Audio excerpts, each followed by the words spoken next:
Впервые в международном фестивале адыгской культуры участвовал и Государственный оркестр народных инструментов имени Утара Хунцария.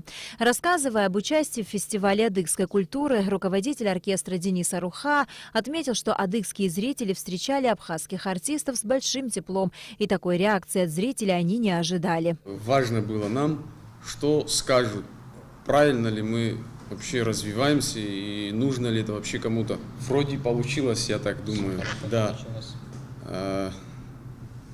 Люди приняли очень тепло. Каждая делегация, которая там была, там их было немало, все после выступления, после гала-концерта подошли.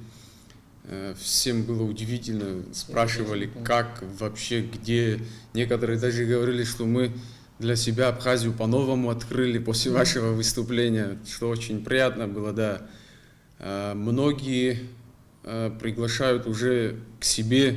Министр культуры и охраны историко-культурного наследия республики Эльвира Арсаля выразила благодарность руководителю оркестра за победу на фестивале и отметила, что министерство и впредь готово оказывать коллективу всяческую поддержку в организации зарубежных гастролей. Если говорить о том, что сегодня Абхазия может заявить на такой международной культурной арене, это, несомненно, является, во-первых, предметом охраны.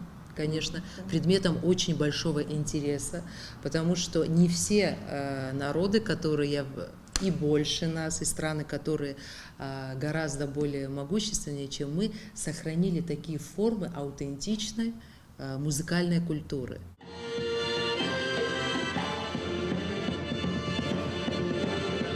Государственный оркестр народных инструментов имени Утара Хунцария был создан в 2016 году. Для ансамбля фестиваль в Адыгее стал первым гастрольным выступлением.